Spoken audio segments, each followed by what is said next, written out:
Hey everybody, welcome to Real Nerds. I am Ryan. To my left is Brad. Cockmonger. To my right is... Dude, that was mean. I'm really afraid if I say my name that Ryan's going to say Why something can't it bad. be Badgemonger or something? That's always Cockmonger. He attacks... Hate you, Ryan Frost. He attacks the vag like Pac-Man. And to my right is... That's a horrible image. No, I'm done.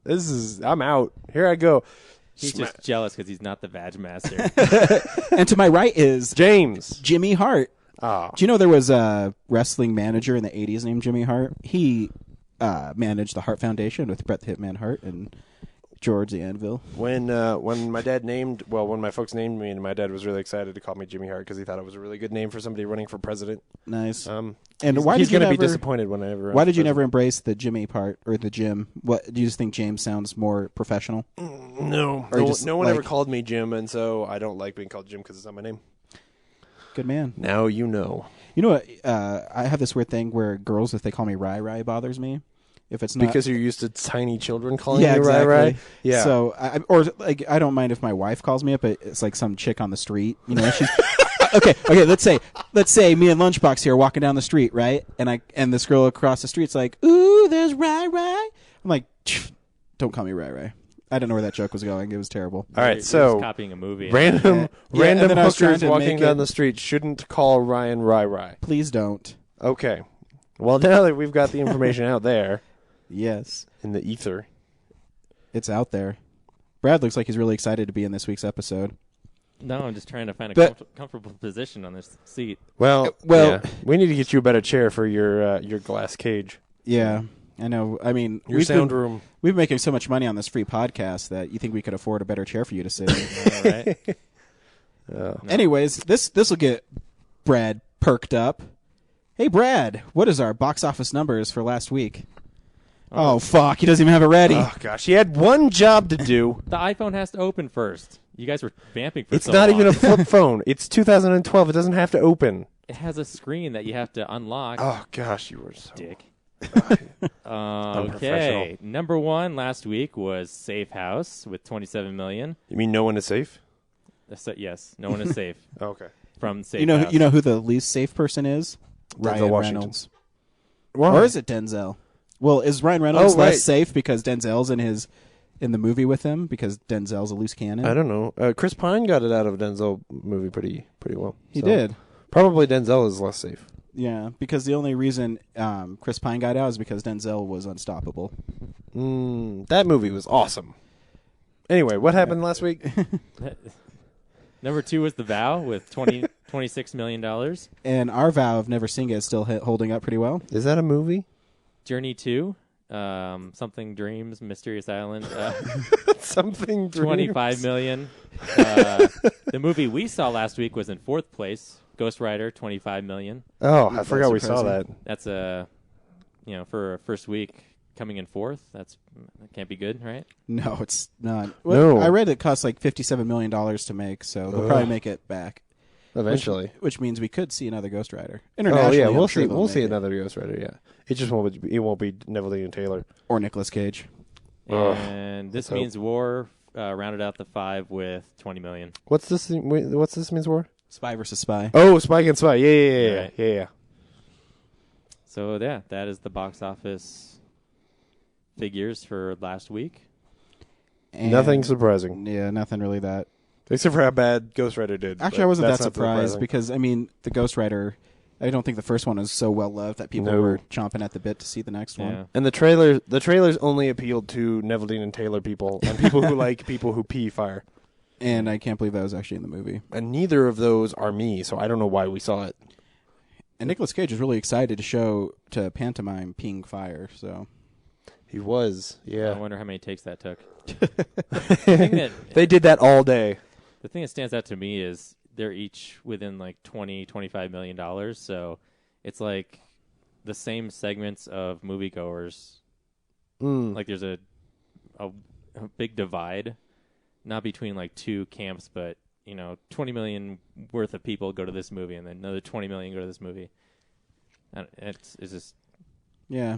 usually it's There's like one huge... 60 Right. million Yeah. for the one most anticipated movie, and then but everyone's kind of evenly spread. So Yeah. wonder what that trend is. Anyway, It's the February trend when there's nothing really great to see. Yep. Yeah. And the second part of Brad's weekly podcast job. DVD Roundup. Yeah! Not much to round up this week. Is there a really good giant shark movie coming out on DVD? If you like your shark movies called Hugo. Well, I don't know why people love that. Chatter in my mic. Shoot. Sorry, go. I don't know why people like Hugo. I still don't understand it. Because it's like Scorsese, dude. I know, but still, the movie's not good. I know. I saw it. 11 Oscar nominations. Well, one for best editing, surprisingly. Probably get at least one. Oh, I'm So sure anyway, I'll get like 5 or 6. It's a poorly edited movie. If you're one of the people who did enjoy it, you can own it next Tuesday on, I forgot to check, probably Blu-ray and DVD. And I feel like it's that's a Blu-ray, movie- DVD, and Blu-ray 3D. Yeah, there's got to be a Blu-ray 3D, I absolutely right? think that's a movie that on DVD would get less interesting every time you watch it. Because the first time you see it, I think a big part of why that movie is interesting is the sort of history that it's teaching you. And once you know that story, as I experienced, once you already know the story it's trying to tell you, you're like, oh, this is kind of boring. Yeah, agreed. If you're a DC fan, you're probably looking forward to Justice League Doom, one of their straight-to-DVD animated flicks. Those ones aren't bad, though, because, No, they work really hard I on mean, Paul Dini and Bruce Timm are the ones who are in charge of those, so they usually come out pretty well. But it's a Justice League. But and- I mean, and Batman's they're fighting Doom? prominently figured on the cover. I think he's the only one on. Well, he's like holding his batarang, and they're in their background. I don't know what's it about. Are they fighting Doomsday? That's like Yeah, that's they- something I they can had put that together. Superman Doomsday one. It has to I be think something else. It's a crossover. They're fighting Doctor Doom. Oh, that'd be sweet. I know. Because Doctor Doom's a great villain. If you're And the Justice League are not great heroes. Rowan Atkinson fans can look forward to Johnny English Reborn. You saw that in the theaters? I saw Johnny English. But you years missed. ago. Yeah, you missed the sequel, didn't you? Yeah, I didn't see the sequel. So you're looking Because you forward to didn't it. go see it that week. It was in theaters. You're really itchy. And then maybe people who follow Kevin Smith and Jason Mewes, the Todd and the Book of Evil show. Oh, is yeah. coming out on, it's a Canadian show. Is coming out on DVD for a season. So I might check that out yeah, if it gets to Netflix. probably only be able to find it on Amazon. I doubt it'll be in stores Oh dang. because the only stores left are Target, Walmart, and Best Buy. DVD or Best Buy has movies. Yeah. I said Best Buy, right? Oh, I thought you said Target. I said Target, Walmart, and Best Buy. No. Well, So that's you it. started to mumble. Yeah. Awesome. So, Well, what's our news? yeah, I know. I was gonna introduce that, James. Wow, you screwed Jeez. that up. Someone's trying to take over your show, man. I know. What's that about? Real news. It's real news. Okay, James, please enlighten us with real news. I'm the king of segues. Well, let's start with a showstopper. Don't drive the segment off a cliff, James. Let's go. Stop with a show Did you get that? show starter. Nobody? All right. One more time. I'm sorry. I said, James, don't drive the segment off a cliff, okay? The segment. Segways, get it? Oh, hey, because the founder of Because they both have Segway seg. drove Oh. off a cliff and died. Yeah. That was amazing. I'm topical, That was Okay. amazing. All right, yeah, That's a all great right. joke. I appreciate that, Brad. That was and funny. I just derailed the segment, so go ahead. So Weinstein had a big week. Did. First, they announced that they were going to put their movies right onto Netflix first before they were going to put them onto TV. So you're not going to be able to see movies like The Artist premiering on cable channels as early as you're going to be able to get them on Netflix, which is pretty crazy. That's the first time that anybody's really started doing that. But that's not the big thing that they did. No, I like the big thing they did. The big thing that they did was they've got a little documentary called Bully that they've been pitching for a while, and it got an R rating, pretty much just for language, because there are segments of the documentary where they have kids and their kids are talking the way that they talk, and they probably say the F word a couple times. Big whoop. And the MPAA gave them an R rating for it, and they disputed it. And the MPAA came back and still said, no, this is an R-rated movie. And so the Weinsteins are considering releasing that movie without an MPAA rating on it at all and taking a break from the MPAA entirely, which is crazy. Which is awesome because, I mean, again, it's just like the Comic Code's authority. Eventually, Marvel just said, fuck you, we're not going to put it on there anymore. And it happened for similar... the situation that was similar where Stanley was telling the story. He had been asked to tell this story about drugs in the pages of Spider-Man, but you couldn't talk about drugs during the comics code, so he just took the code off and published those issues anyway, and then put the code back on when he was done with that story. But once you broke that wall, once you could release a movie without the code, in 10 years, the code was just gone, because people just started doing it all the time. And it would be really cool if you could.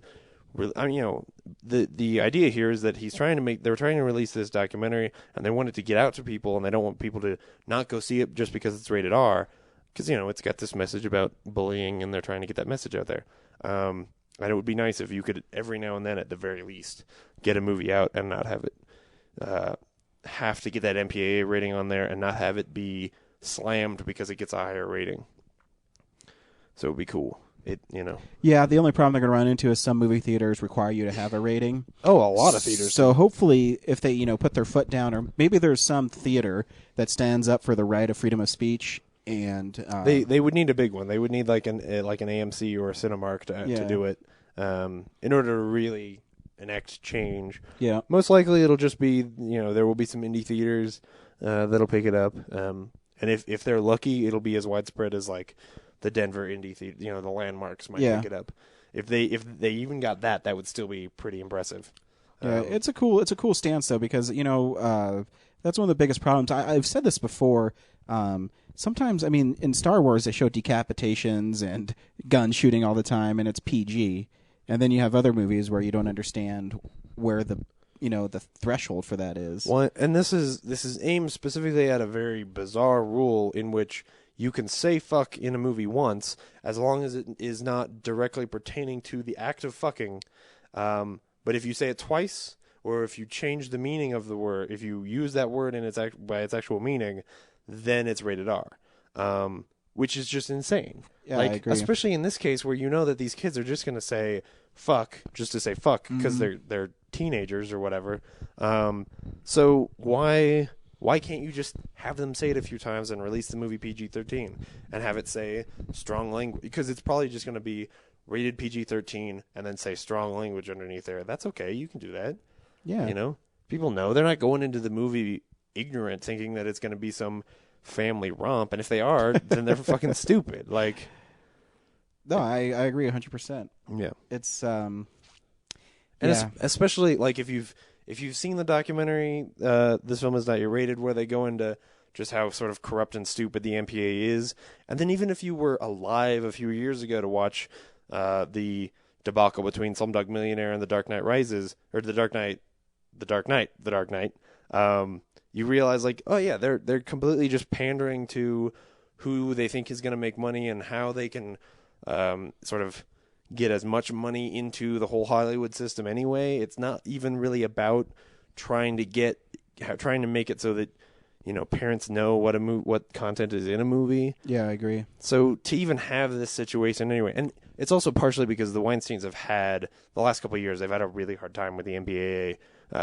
Blue Valentine was theirs, right? Yep. Yeah. Blue Valentine was theirs. That movie, I still haven't seen it, but from what I've heard, does not deserve to be rated NC-17. It's just because of some of the biases that the MPAA has, and even though they appealed, they still didn't get the rating changed. So they've obviously sort of had it, and so it's going to be exciting to see what happens. Agreed. The less interesting news is that Robert Rodriguez is going to have his own TV channel. He is.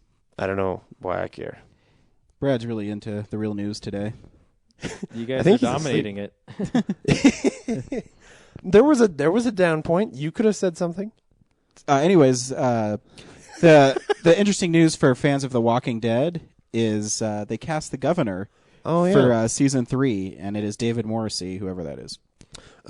He's a guy who kind of looks like the governor. Yep. And the governor is a big villain from The Walking Dead, so we know that they're not going to meet him this season. No, which is pretty much a given. Yeah. Because, I think I know what's going to happen at the end of the season, but yes, I will not spoil it for people who have not read the comic book. Which would be interesting if they... Well, yeah. Yeah, we know what's going to happen. Where they end up location-wise is going to be a little interesting, especially if they're getting the governor into the next season. That's going to make... I have a feeling that sort of the story of the governor would be season 4. Yeah. if they got that far. I'm sure they will. Yeah. I'm sure after truth they debut at season 3, they'll probably renew it for season 4. Oh, yeah. No, I'm not saying that the show won't get that. Well, yeah, I guess I was saying. Dude, AMC's set up perfectly. I think when The Walking Dead ends, Mad Men comes right in. Oh, yeah. So they kind of set it up. Well, after 2 years away. Unfortunately, missing Mad Men, but I mean, they set it up so you're going from one hit show right to the next, which I think they need so they can maybe put more money into the shows. And because I think when Mad Men, where's Comic Book Man going? Huh? Well, it would. It's only 6 episodes. Yeah, they only ordered 6 for the first season. Oh, a week. Yeah, but I mean, 6 for a season of that show kind of makes sense to me. Like, I don't think that show is that strong that it needs to go for 24 episodes. I like it. I could do it. Well, yeah. I'm not saying I don't like it. I just mean I would rather they have real rich content in 6 episodes than sort of spread themselves out too much. Well, it's not Mad Men. No. Yeah. I agree. Well, what they're going to do is, I mean, I think they did it right. I think because then Mad Men's on for, is it 15 episodes? I think so. It's 15, but then by the time they get to the summer, Breaking Bad's going to start, and the time Breaking Bad stops, then they're going to have The Walking Dead again. So I think they set their schedule up pretty well. Man, The Killing comes back somewhere in there too. Yeah, but everybody hates that show. Yup. I've never seen it, but I read just the most vile things about it. I hated that show. They're going to have to introduce some new shows in the next year at some point because they're losing Breaking Bad this year. Yep. And yeah. Which and I'm sure probably The Killing, will. because probably The Killing will not come back strong. I think they will because one of the things I think people are realizing about that network is you can, kind of push the boundaries of TV and, they have quality shows. Oh, yeah. So we'll get some interesting stuff in there. Yeah. It'll be good. Either way, looking forward to The Governor. Yeah, The Governor. He's crazy. Yeah. Read the comic book. Maybe the biggest villain of the book.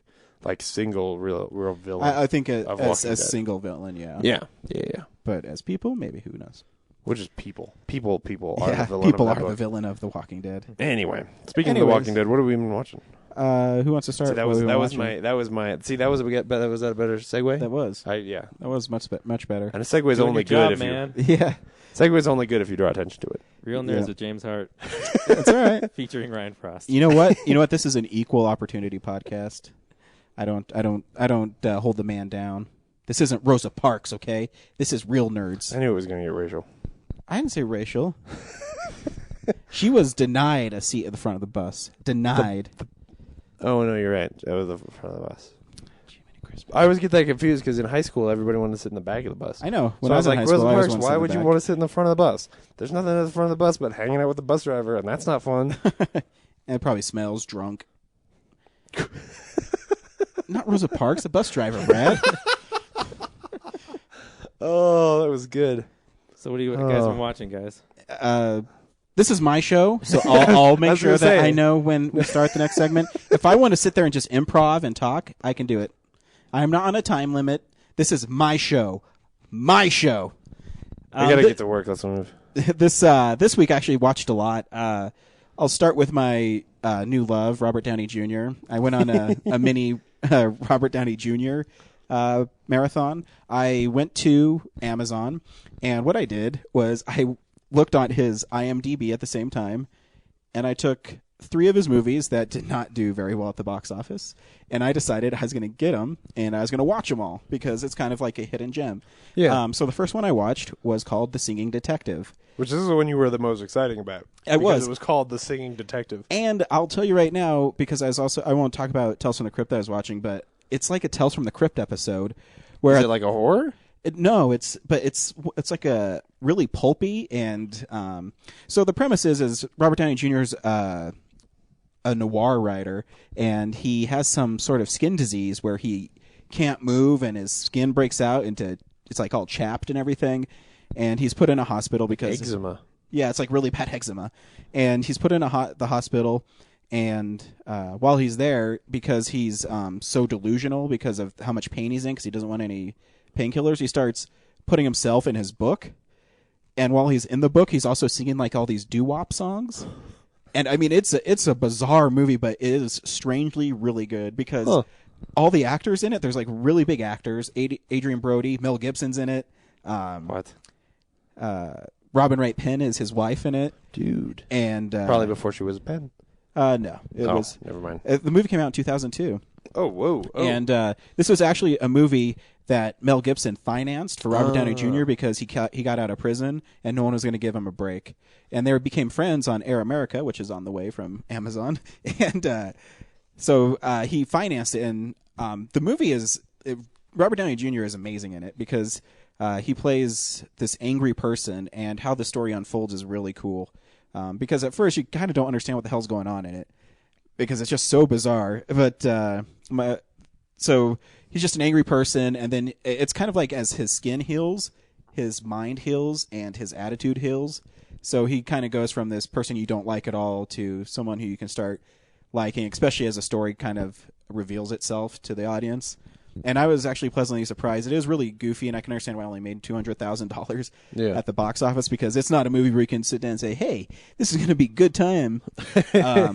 But there was I did laugh really loud at a couple parts. At the very beginning, he's sitting in the hospital bed, and he can't really talk because his skin's so chapped, and all these doctors are sitting around and talking about him.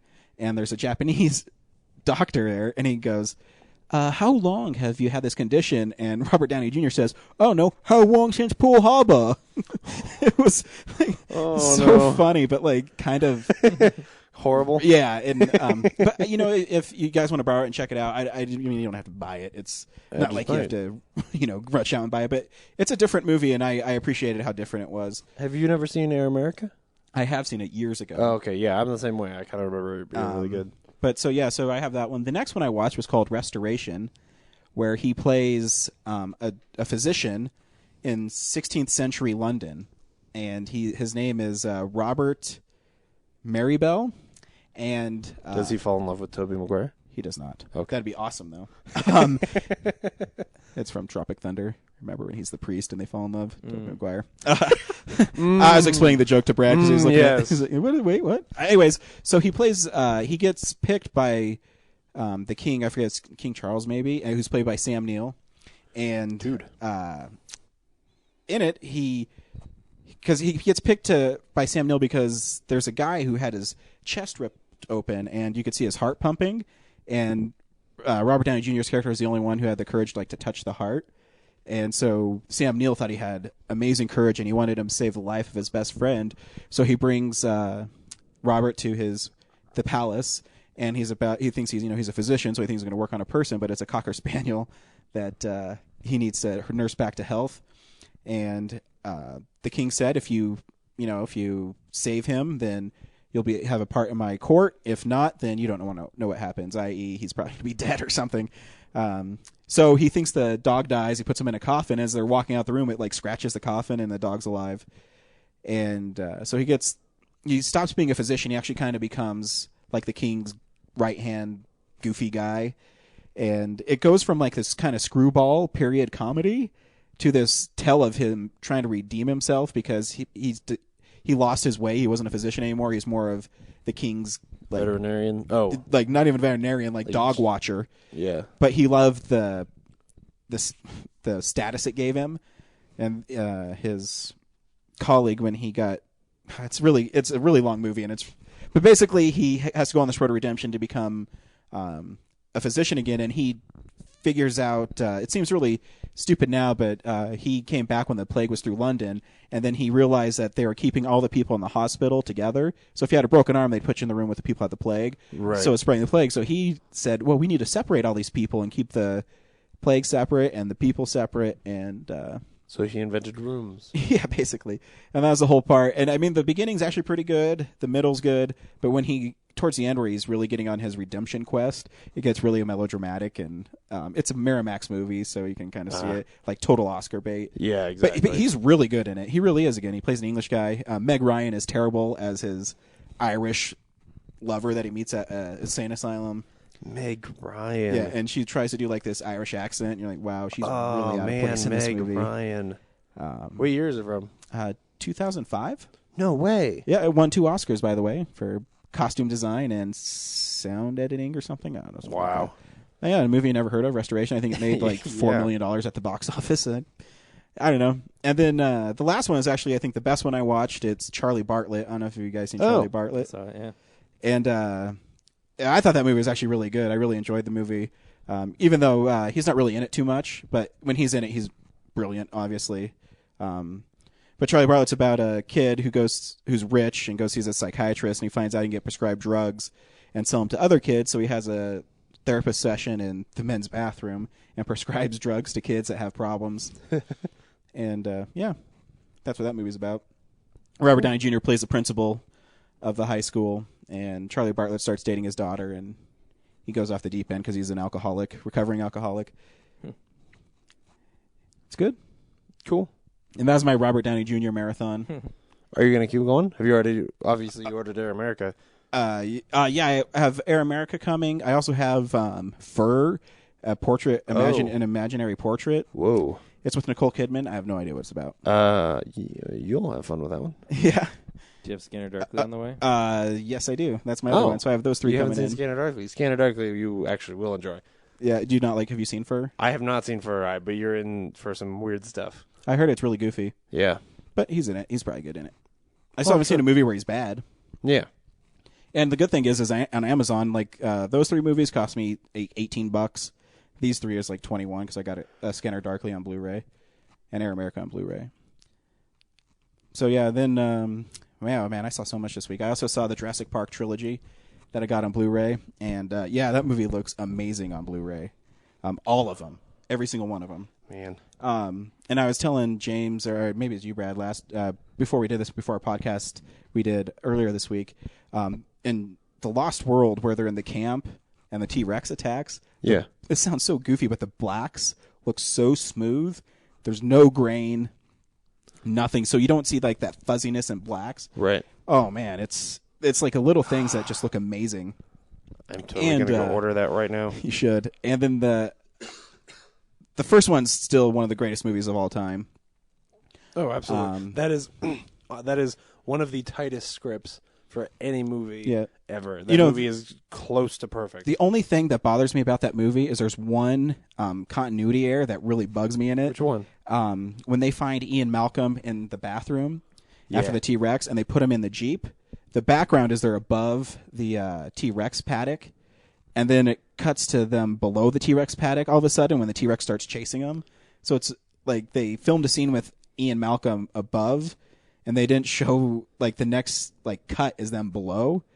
It's really bizarre. When you watch it again, you'll see what I'm talking about because I know what you're talking about. The background totally changes. But what you're getting at there is part of what the actual like biggest continuity problem in that movie, as far as I'm concerned, is the fact that the T-Rex walks up to the road where they are and then breaks through and walks through the fence, and then when the Jeep gets pushed off the cliff, there's a cliff there. Yeah, like basically they invent a cliff to add that action scene. Yeah. Which honestly, the way it's cut, you don't even think about it until you've seen that movie 20 times, and then you realize, oh man, how did they even not? They noticed. If you listen to commentaries, if you hear Steven Spielberg talk about it, he knows that's there, but he doesn't care. It's too interesting. Yeah, I mean, that's the only part that distracts me from it because it's really bizarre.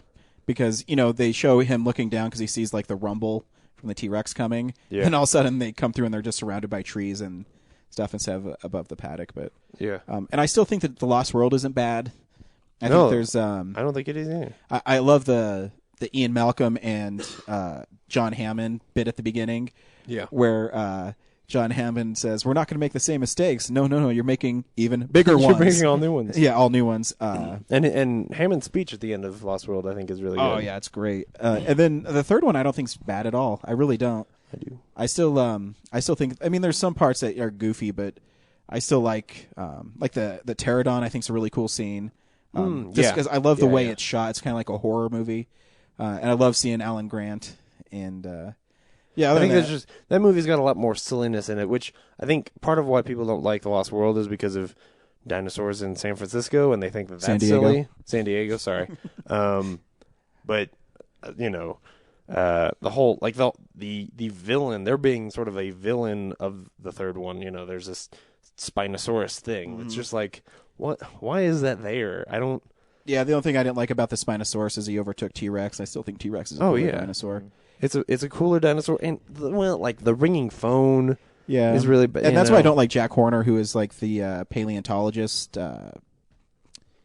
expert on the series, because he doesn't think T-Rex is a predator. He thinks he's a scavenger. Right. So his influence really came through on the third one. Yeah, they push it a lot. I mean, and there's a lot of like, making the raptors intelligent and having them talk, and then this whole play, like it takes a lot of it takes the teeth away from. Yeah, but these I mean, there's still dinosaurs. some thrilling scenes. Oh, absolutely. I think the part where they are being hunted by the raptors, and then the little boy come and rescues Dr. Grant, I think is a really cool scene.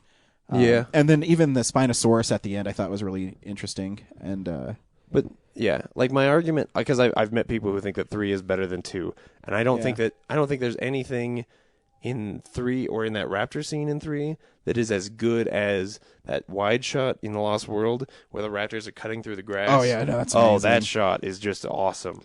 Yeah, and I mean the CG is still amazing. Oh yeah. I mean, there's one part that really stood out for me was in The Lost World, and they're at the gas station, and the T-Rex steps underneath it and comes back out, and the lighting is phenomenal that they're able to pull it off. And I mean, that Lost World was 97, 15 years, and it still looks amazing. Yeah. Well, more than that, Jurassic Park still looks amazing. There's parts in Jurassic Park that are just. I mean, the T-Rex scene in Jurassic Park still looks more real than most stuff we see in Oh CG. yeah, I mean, and all the T-Rex stuff is really good in all 3 movies. Yeah.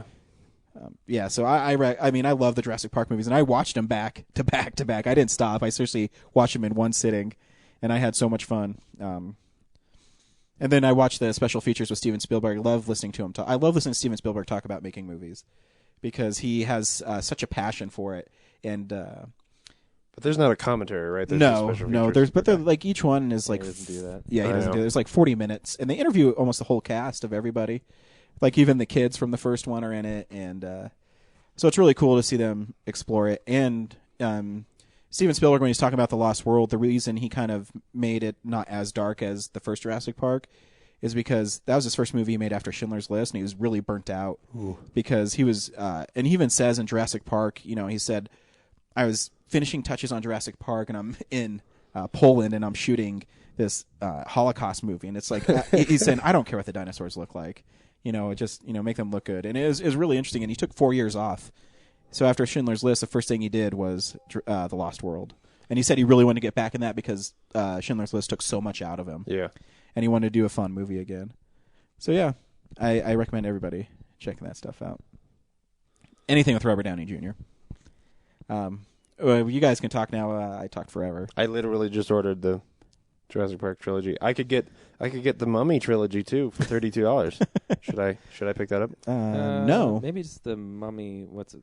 Works for 2. Yeah. 2 movies. Yeah, they have the Mummy Tutu. I don't know if you really need the trilogy aspect of it. I think that would actually cost more money. That would cost like a whole $40 to get just the first 2. Yeah, they cost more to get the good ones. They take money off if you buy the third one. No one buys it, and then strangely, 20 years from now, it's this highly sought after, like like the Tron DVD. People are looking for the Tomb of the Emperor DVD. Yes. Oh, by the way, I was going to get Zodiac on Blu-ray, but it's out of print. $150 on Amazon. That'll change. Yeah, I hope. Maybe they'll put out a what you call it? Starts with a C. Criterion. Well, the the one that's not out of print is the director's cut 2-disc Blu-ray. So you can get the single disc Blu-ray from England for like $17, but I could lend you my DVD. Should. Anyways, we can talk about the stuff we watched together when you guys are done talking about the stuff you watched. Bradley, what did you watch this week? I watched a lot too.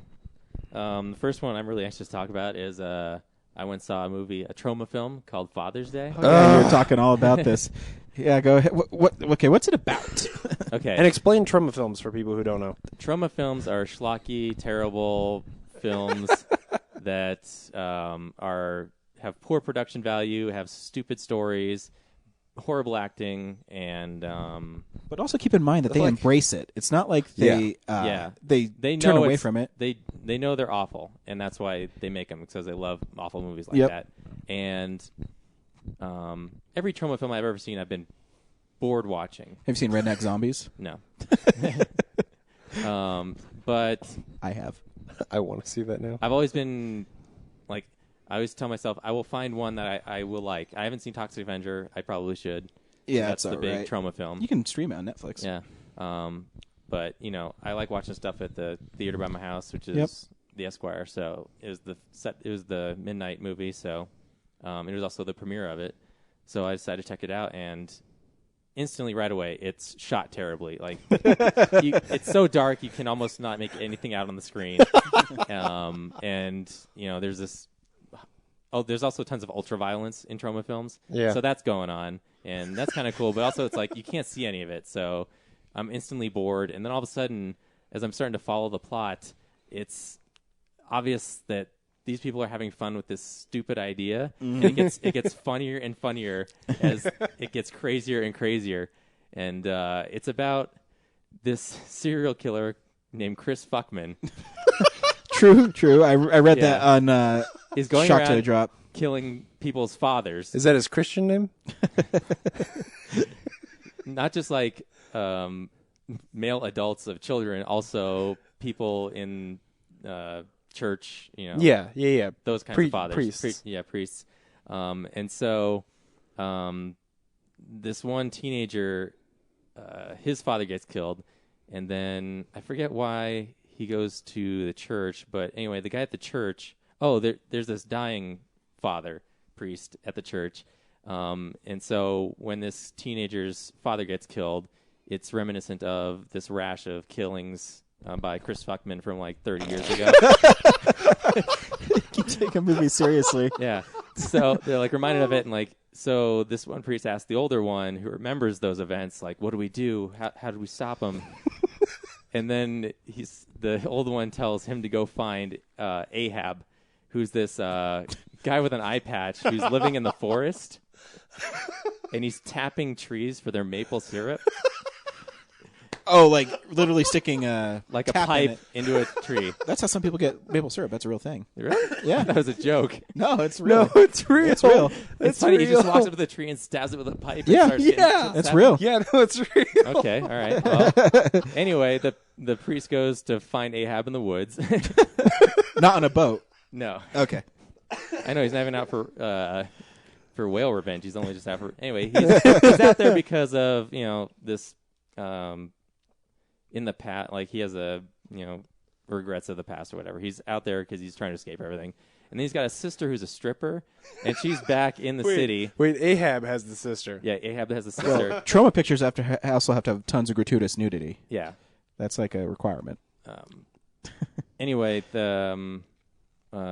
so meanwhile, she's been trying to stop Chris Fuckman on her own for years and years. And then also they were both adopted because Chris Fuckman killed their parents.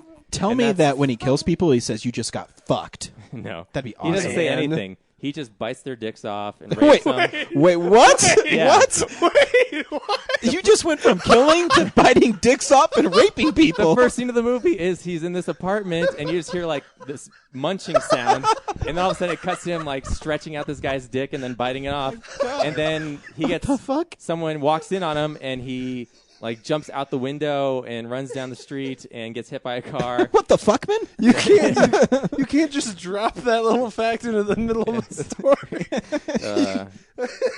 It's so off the wall. That's not. There's so. And you were telling me that's ridiculous. You're telling me that this might be one of your favorite movies of the year. Yeah. Wow. Oh man, dick munching. Brad loves it. Not just because of that, but just for the balls it has to do all these weird things. Don't say the balls it has. And I don't want to spoil all that stuff, but the balls are all it has left. Fucking his own sister, and then wait, what? And then the teenager, the priest, and him end up killing themselves so they can go to hell and fight Chris Fuckman, who they wait, fuck. And there's actual CGI in the movie, so there's all these bad special effects, and there's real CGI in the movie, and then Lloyd Kaufman, who's the founder of Trauma Films, plays God, and he's there at the end, and wow. I recommend. My goodness. If you like classy movies, not for you. But if you're the kind of person who makes Hobo with a Shotgun your number one movie of the year, you will adore this. Hobo with a Shotgun's charming and sort of smart. Father's Day is just it almost seems like they were improvising half the movie too, because they just have these stupid improv one-liners sometimes. Like they know they're making a stupid movie, so they'll say stupid shit and then keep it in the movie. It was fantastic. I was completely entertained. Like after you pass that first murder and like you accepted the fact that like once you get like you're tipped off to the dialogue that they're saying is like purposefully stupid.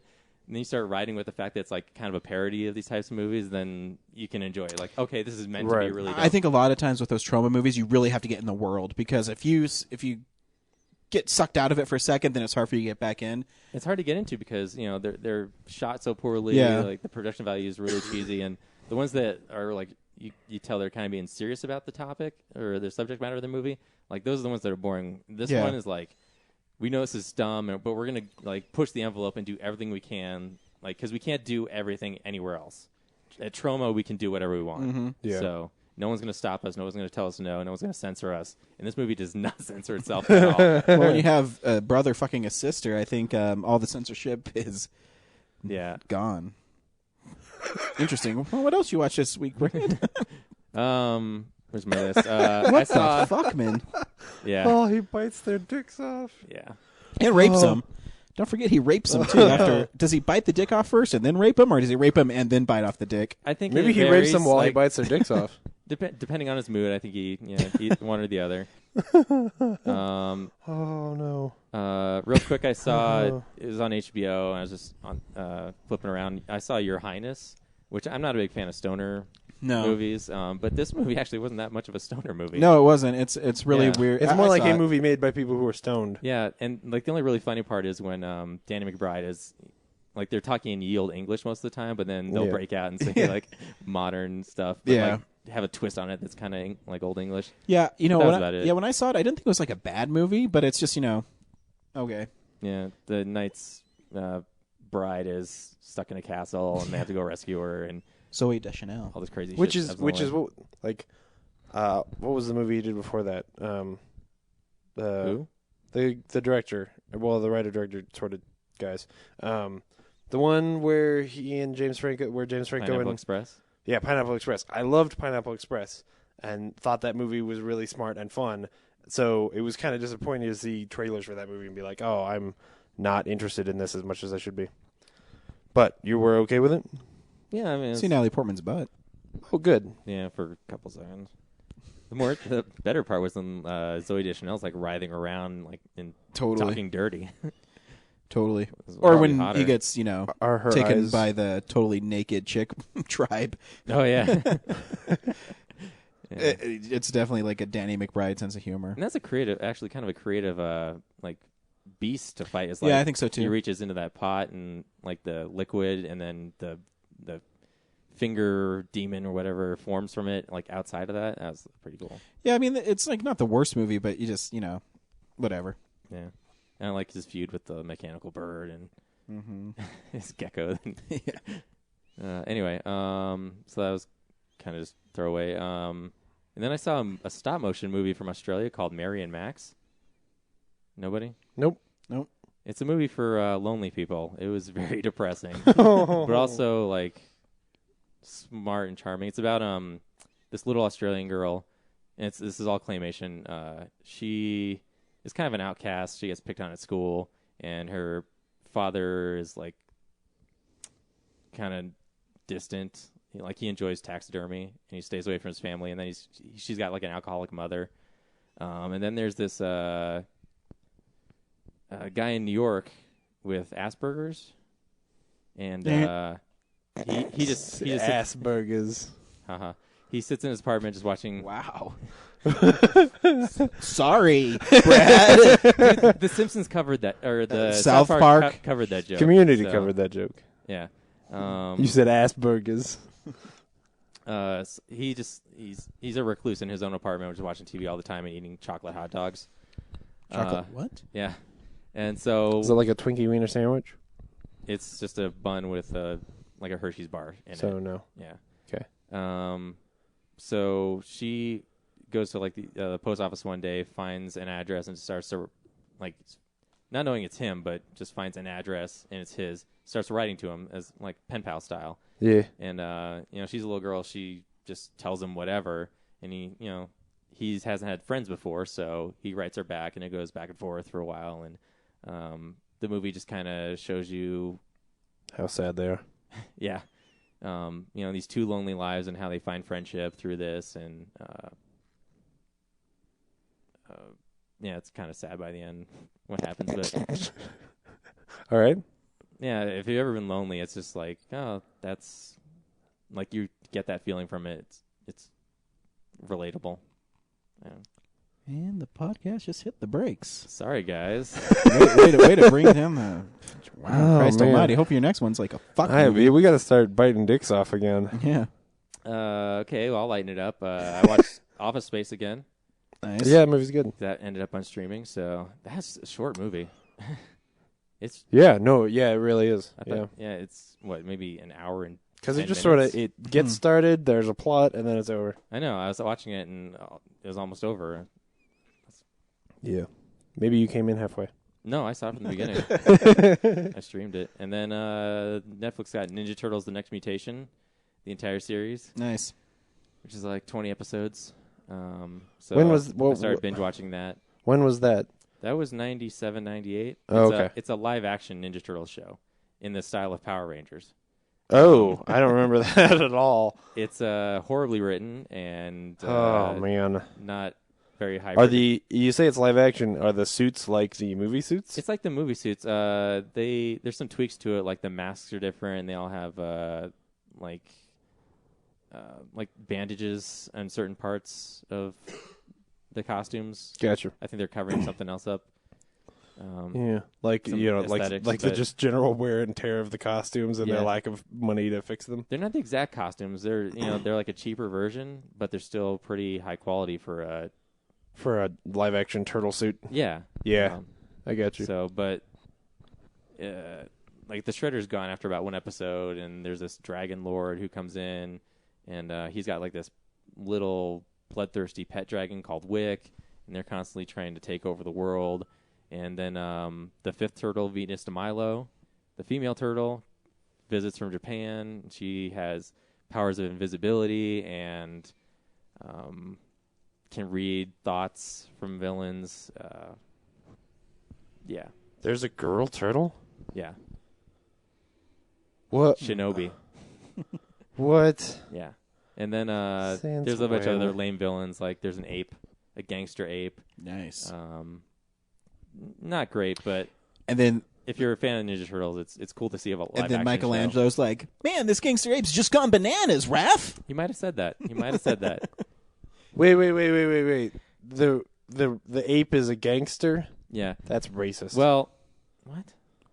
Oh, monkeys. Well, I don't know. Yeah. I get it. That was the Randall over here. Oh, God. no. What was I going to say? You totally lost my train of thought. Thanks. Sorry. So anyway, yeah, if you like Ninja Turtles and live action show, it's worth checking out. I don't know if you want to watch all 20 episodes. But Did you actually watch all 20? No, I'm still working through it. Oh. I was like, cool. I watched the first one, and like the first story arc is five episodes.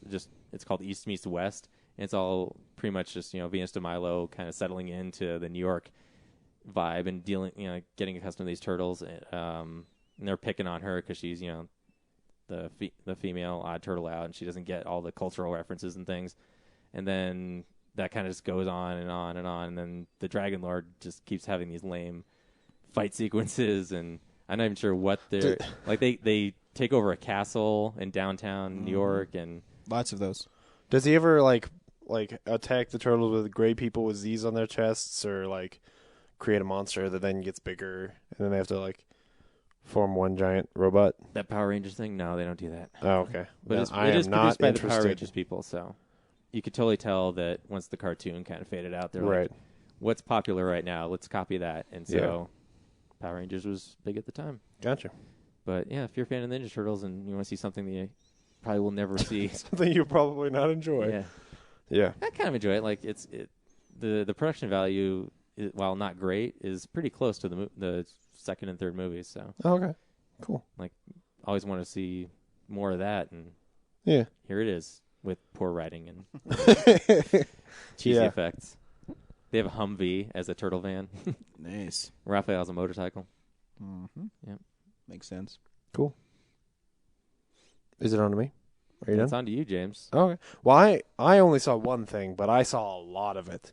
I've finished the entire first season of Friday Night Lights, which Friday Night Lights is the sort of spin-off show from Peter Berg's movie in 2002, 2003, something like that, which I did not like that movie really at all, which is part of why I avoided the show, even though I heard such good buzz about it. I was like, I don't really want to watch that show because the movie was so lacking in any kind of hope that I was just like, I don't want to seep myself in that. But the TV show is special, like really, really special. It achieves so many things that like family drama shows have always wanted to do. It's a show about football, but it's interesting. It's got amazingly well-written characters and well-formed plot structures. It's still got the Explosions in the Sky soundtrack from the movie, which is amazing. It's quickly becoming one of my favorite shows of the last 5 years or something like that. Like it's just special. Like people need to watch the show. Just everybody needs to watch the show. And yeah, it's got certain corny stuff in it, or not even corny, it's got stuff that could be perceived as melodrama, that could be seen as like high school, romance, junky kind of romance stuff, but it's played so well, and the actors are all so good, and it's written so well that you don't even really care, like you're actually really interested. And it has driven home the fact that Kyle Chandler is more than just some. If you'd asked me 5 years ago, I would have told you Kyle Chandler was sort of this, second-rate character actor. But after this and Super 8, he is amazing. Like, he is really amazing, and I want to see him in more stuff. It's got what's his name? He plays Tim Riggins. Taylor Kitsch, who is the guy he plays John Carter in John Carter of Mars. That's sort of where he came from. And he's really good. Everybody in this show is really, really good, and you should at least sit down and watch a few episodes of it. And if you're not hooked, then what is wrong with you? Oh, it almost makes me cry a couple times. Throughout that first season, there are a few times, like a handful of times, where I'm just like, oh, this is amazing. It's great. You should watch the show. You are never going to watch the show. You're going to have to sell it harder than that. Yeah, it's like Wait, the 5 minutes he was talking, than... he said it was great, it's exciting, it's great, we should watch it. This person was good I in can't. it. This person was good in it. Yeah, well, because there's nothing I can't. You can't pinpoint it, you just know it's good.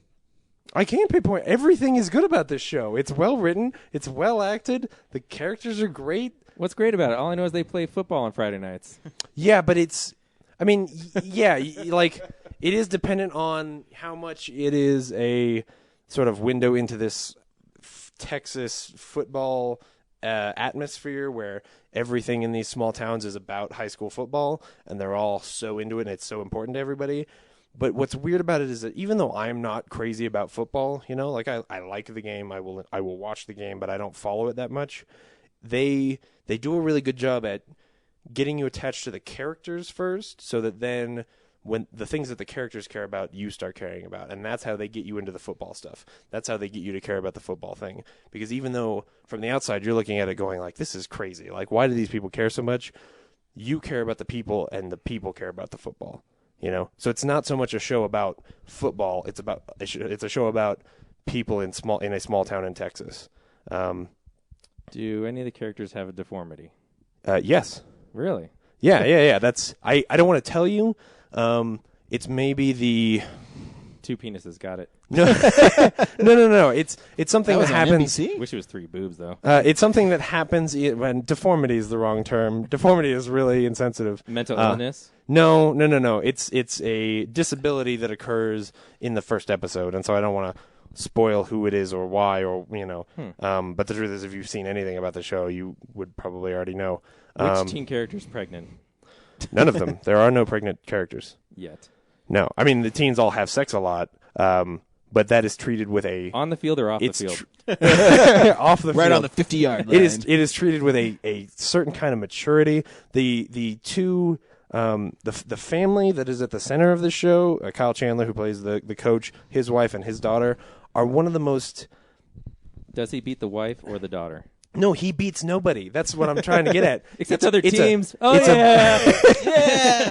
They have a really beautiful and well-written and interesting and realistic feeling modern relationship that is beyond anything that like a show like Seventh Heaven is a bad example, but a show like that, or a better version of that show would be trying to achieve.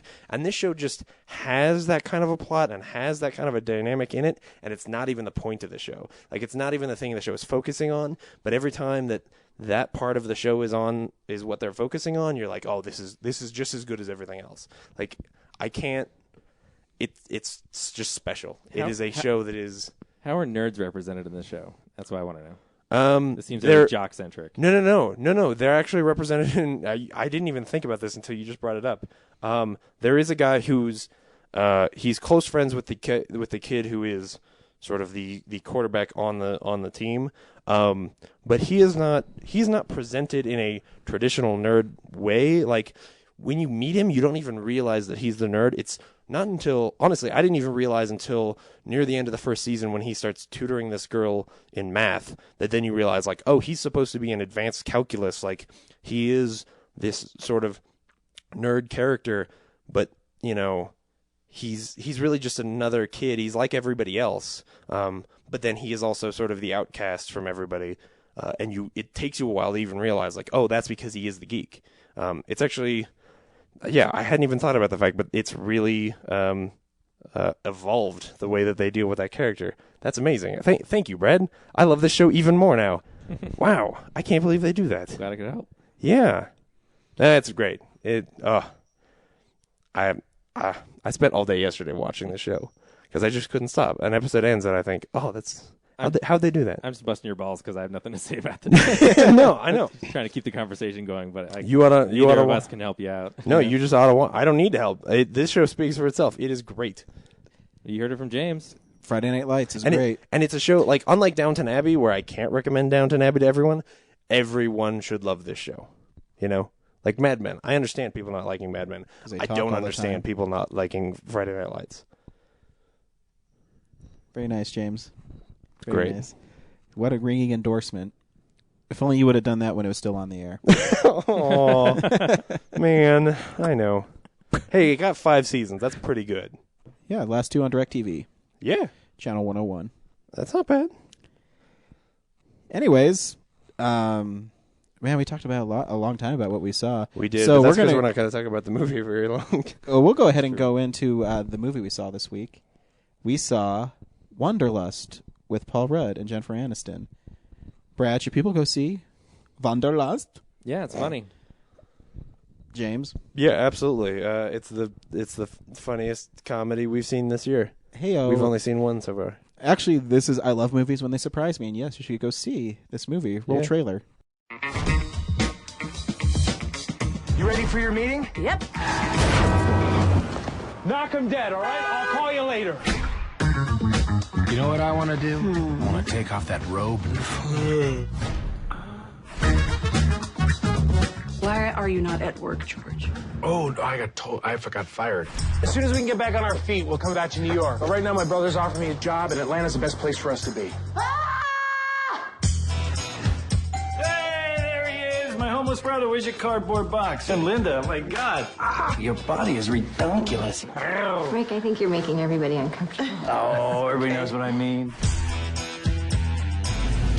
Here you go, simple data entry. You want me to enter this data? Are you questioning me? Don't question me. Are you serious? Am I serious? You're fired. You're rehired. Consider that a warning shot. Let's get the hell out of here.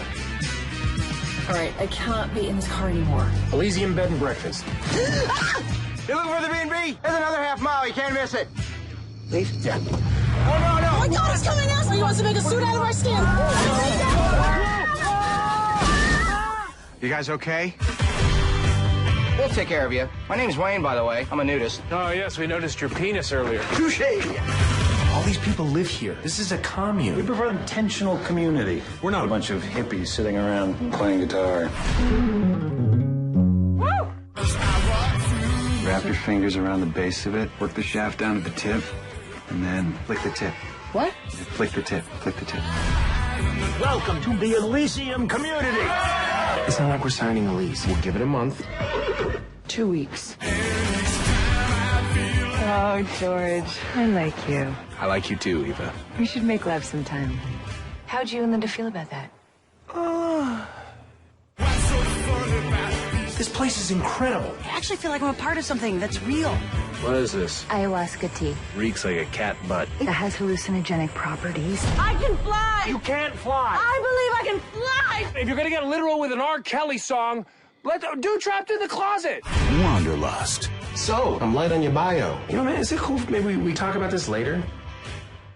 Take your time. So this movie is not sold very well in the trailer. No, it's not. But it's really goofy. They sort of sell it on its raunchiness, which the truth is, like, there is some raunchy humor in there, but it is surprisingly thin based on... It is. It looks like they had a lot of fun making this movie. Yeah, absolutely. Absolutely. Yeah, you know, Paul Rudd is always really funny, even though he kind of always plays the same guy in movies. Yeah. But he's really good at that kind of smart-assy guy. Brad and I were talking about this earlier, but he, a lot of his lines and a lot of things that you come out of the movie quoting and really having loved are things that you can tell that sort of they just turn the camera on and let him riff for a while. Yeah, and then, totally. And then they let it roll a little too long, and you're like, oh, that was just really good, you know? when he's psyching himself up in the mirror. Yeah, it's the psyching himself up in the mirror thing that I would agree this time they played it a little bit too long, or maybe because they two whole scenes. yeah. They bring that joke back again, and that's when it gets a little old. Not later, like the next scene. Yeah. Oh yeah. But it doesn't. The first scene where they were doing it, I was laughing until I was crying. So there's something to be said for that. So Ryan, what's the plot? The plot is Jennifer Aniston and Paul Rudd play this couple. I forget George and Linda. You don't find their last names until the end of the movie. Yeah, and it's ridiculous. Wait, what's their last name? It's like Guggenheimer. Okay, I didn't notice that. Forgettable. But they're basically kind of a yuppie New York couple, where he has a job at a financial company and she's trying to pitch a documentary to HBO. And they both lose their job at the same time, and they're forced to move to Atlanta with George's brother. And along the way, their car gets tipped over because they're being chased by a wang following them. And they stay at this, what's the name of the place? Elysium. Yeah. And they find out that they really love how free these people are there. And so they go to their brother's house, and they find out that they don't really like staying with their brother, so they decide to stay at this commune. There's a materialistic dickhead. Yeah. It's pretty funny. Played by Ken Marino, who is awesome. Yeah. Pretty funny. And so then they go back there, and it's their adventures at that place. Yeah. Funny things happen. Funny things happen. The people there are weird, and so you laugh at them because they're weird. Yeah. Big hippie colony. There's a nude guy who's just nude all the time. Who makes wine and writes novels. Oh, yeah. Yeah, I mean, it's the same problem that we've had in previous comedy podcasts, where it's like, well, I don't want to sit here and repeat all the good lines, but we can say but there the were performances a lot of good are really lines. good in the movie. They are, absolutely. I mean, I love Jennifer Aniston. I still think she has that quality where you always like her. Mm-hmm. And Paul Rudd is really good. Even though there are times in this movie where, like, I felt like I was supposed to like her, or I was supposed to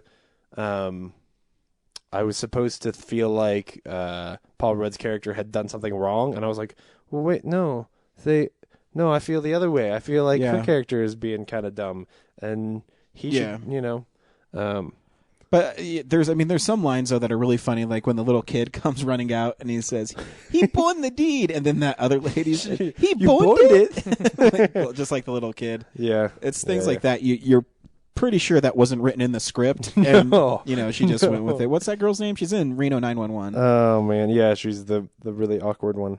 Yeah, shoot, Fudge. Anyways, Catherine Hahn. Nope, not Catherine Hahn. She has like 2 last names. Wait, really? Yeah. That's what I remember about her. Huh. Well, I don't know who she is. And then the Seth was the name of the big hippie guy. Yeah. Played by Justin Theroux. Yeah, he's really funny in it because he's that typical. Especially since I work in Boulder, you see that typical douchebag hippie all the time. When he shows up like Jesus, like he looks like Jesus, and then he's got a lamb draped over his shoulders, and you're like, "What is going on? Why is he in this movie?"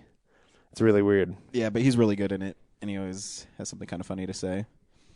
Douchebag hippies. And it's got The Malin worst. Ackerman in it as a plot device and nothing more. Yeah. Like, I don't actually think she was ever funny. She was just... I kept expecting there was going to be some really goofy scene with her, and then it just never showed up. I have a feeling there's stuff in the trailers that's not in this movie. I have a feeling there's a lot of stuff. Well, that they you left on know, the Judd movie Apatow. is short. Yeah, Judd Apatow, you know, they like one of my favorite bonus features on all his DVDs, even if he directs them or not, is Linorama, and it's literally just scene after scene of different takes they do and different ways of delivering lines. It's really good on Anchorman, Funny People, it's really good. Role Models, it's really good. So yeah, it's one of those things you definitely... Yep. It's a good movie. Yeah, it is. It's really good. It's a lot better than I thought it would be. I mean, I knew we were struggling to find a movie to watch this week, so I always love when movies kind of surprise me on how good they are. Yeah. It makes me want to see Jennifer Aniston in movies again. You should. Because she is lovely. Well, by movies again, I mean not The Bounty Hunter. She's in a lot of movies, though. She is. Horrible Bosses was like a year ago. Yeah. There's some other crap in between, I'm sure. But I think Horrible Bosses feels like the first time I had seen her in something that I enjoyed in a while, and that was a small role that was not a normal Jennifer Aniston movie. Like this feels more like Office Space Jennifer Aniston, you know, which is nice. And they pixelated her boobs. Yeah, well, and clearly cut that scene out in a way that is it's edited weird. Like it's edited like, you know, oh hey, we can't show you this. We've been showing you dick the whole movie, but we can't show you this. And it must be some sort of joke. Yep. No. It's because they filmed the scene and then Justin Theroux had them take it out. Really? Yup. What a douchebag. So Michael Fassbender shows his dick and gets an NC-17 rating, but this movie has, you know, almost 30 minutes of flapping around. Well, it's because he shows his dick. He shows his dick with a willingness to fuck, and this guy shows his dick because he doesn't like wearing clothes. Yeah. And he's trying to, you know, tell him where to go. I don't disagree with you that movie should probably not. I haven't seen Shame, but it probably shouldn't be PG, NC-17. But I'm not saying they should change the rating. I'm just saying the distinction. Either way, there's still tons of dick on screen. Yeah. It's because in this case you're supposed to be laughing at the dick, not considering the purpose of the dick. I guess, yeah. The MPA is fucked up and it should burn to the ground. And if it ever burns to the ground, you know the person who did it. It's James Hart. Yeah, absolutely. Anyways, so yeah, that's about it for Wanderlust. Next week, I think we're seeing the Lorax. Is that correct? I think so. By I the haven't way, actually looked at it. If you stay till the end of Wanderlust, you get some bonus stuff. Yeah, you but do. you should just stay to the end of the credits anyway, because that's the right thing to do. Yeah, then we can know who the script coordinator is, which I asked Brad, what the fuck does a script coordinator do? Why that one? Like, there's tons of other jobs. I know. Why Well, did just that stand out to you? It stood out to me because I've seen so many credits, but I don't ever remember seeing that job on credits before. How many have you memorized? Dude, you should Key know. grip, best boy, gaffer, Cable layer. There's the major ones. Okay, cable layer. So yeah, next week is the Lorax if we don't go see Tim know and what Eric's gaffer $1 billion is? movie. We should see Tim and Eric's $1 billion I'm not movie. saying Tim and Eric's $1 billion movie. You're not? No. Because Tim and Eric Awesome Show Great Next Job. week, Brad and Ryan will be hosting... Tim and Eric Awesome Show Great Job is a bad show. It's all right. The only good thing about it is What else is there to see next week, James? The Lorax. Oh, that's true. Yeah, come on. I mean, I'm going to see the Lorax. And you guys, well, I don't know if you guys like Despicable Me. I am the only guy in the world who didn't like Despicable Me. I love Despicable Me. Yeah, so me saying that we should see the Lorax is a big deal. Oh, yeah, this is coming from the guy who made us go see Twilight. I don't know about that. Hey, that was a totally different context. No, we're seeing the Lorax. I want to see Lorax. Yeah. I love me some Danny DeVito. And we'll also talk about Tim and Eric's $1 billion movie. because maybe we'll see that too. Because Ryan and I'll see it. If It's you at the Mayan, guys, so it's awesome. if you guys go next Friday, I will go with you. I think it might be on demand too. I think it comes out like video on demand at the same time. Fuck you, man. I've seen it in the theater. You lazy sack of shit. So yeah, we'll see you next week. I am Ryan. Oh, I'm And obviously I'm by myself in this podcast. No, I'm Jim. Oh, wait. You can like us on Facebook, Real Nerds Podcast. You can follow us on Twitter, Real_Nerds. You can download us on iTunes, Real Nerds Podcast. We're the number 2 movie podcast. We right are. I don't know if we still are, but for that day, we were. That day, iTunes had a glitch. Yeah. Like, what the fuck is this doing up here? You can email us, realnerds@gmail.com. You can also read our blog, realnerds.tumblr.com. And this week, we're going to have a special feature where Ryan has written a plot summary for a movie starring Kevin Kline, and that's just gonna lead you in. I'm not gonna tell you what it's about. You just have to read. That's not the only treat we get this week. We also get our 1999. We also recorded a 1999 podcast earlier this week, and Brad told me he edited in lines from the movie, like clips from the movies. Oh, cool. So this should be kind of fun. Hopefully, did you get any good clips from my number one movie? It was really hard to find clips for any movies. Oh, really? So I'm really kind of surprised. So again, Brad, I got a decent collection. There's Brad, a lot of good movies on that list. Did a good job with that. Cool, thank you. And Good job, you should Brad. really appreciate the banners Brad puts on our Real Nerds Tumblr account because they're very pretty. Gotta make one for Wanderlust. They look good. Thank you. Thank you. Have a nice day. Bye. Have a nice day. Bye.